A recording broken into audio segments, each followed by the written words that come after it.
Welcome back to the Tech Coach Corner YouTube series presented by Dyknow.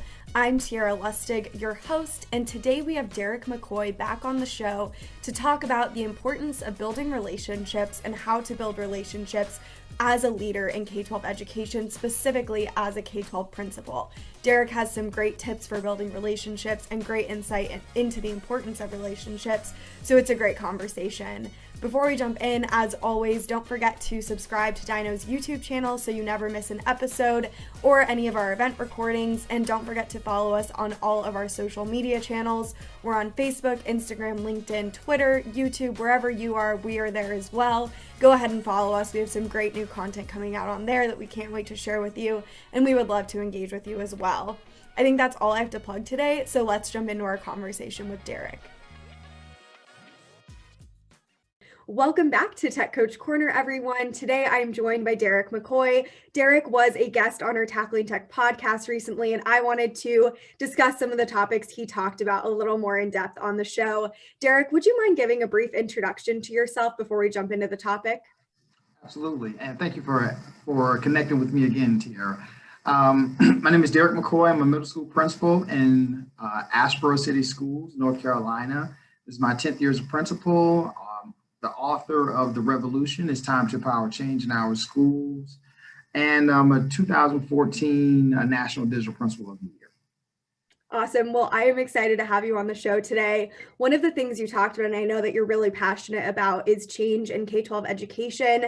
And I love your stance on that from a leadership perspective. I would love for you to dive a little bit deeper into how you switched from just managing people as a leader to building relationships to really create change.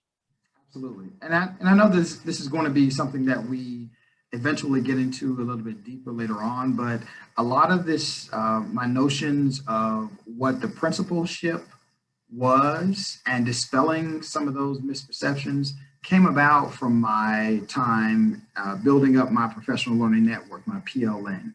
So it was from there that I connected with leaders, with people who were already there or who were like me, just starting the journey. This is my 11th year on Twitter, where I build my professional learning network. But collectively, I learn from these people. I learn from these people. I learn with some people about good management, about good leadership thinking, the difference between leadership and management. Whereas, we all have that misperception of the principal being that top-down heavy person, top-down heavy powered person, come in making decisions, do this, do that kind of stuff, as opposed to really getting in there and capitalizing and building and valuing the conversations that we're having with people. And that's really that's relationship building and drawing the best from people. And building up those strengths and really identifying areas that we all need to work on. So in this case, me as a middle school principal, building on the strengths of the teachers in our building and finding some areas that they need to improve upon, and mandating change or getting heavy-handed with them in their improvement journey, becoming part of their journey. So standing side by side with them, walking with them, supporting them as they need, making sure that they know that they can ask for help safely. And when they know that there's that safety piece and that there's no out to get them, and that I'm there for them, that we're willing to take more risks, and we're willing to embrace in the vision more deeply, and truly we'll see more long-term and more deeper changes in people when they know that I am standing side by side with them, as opposed to the heavy-handed approach. And we internalize that change better, as opposed to somebody who's mandating change or is managing change.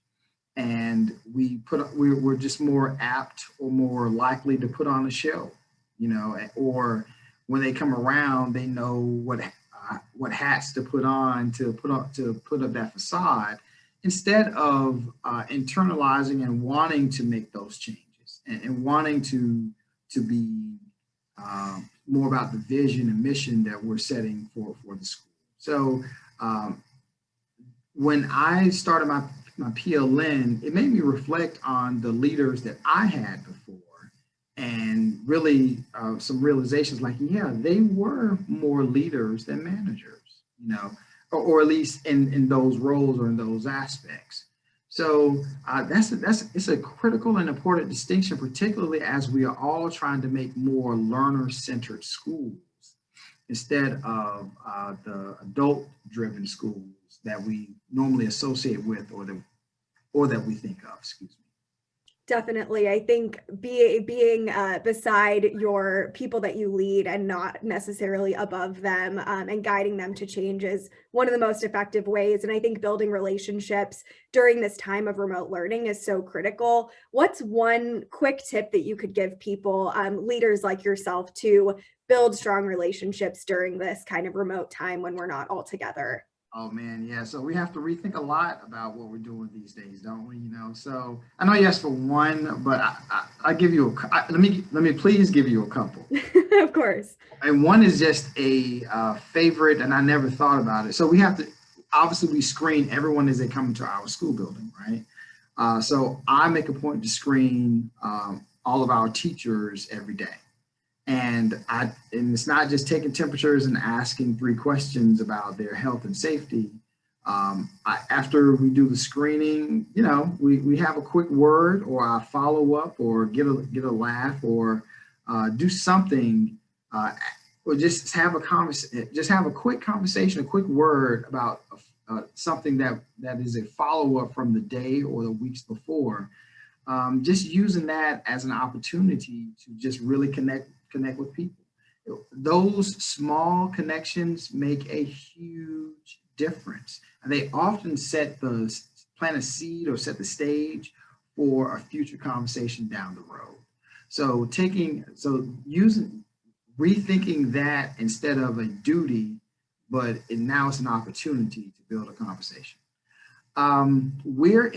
So the second piece is we are in hybrid mode now, meaning we have half of our students at a time on Mondays, Tuesdays, and then Thursdays, Fridays.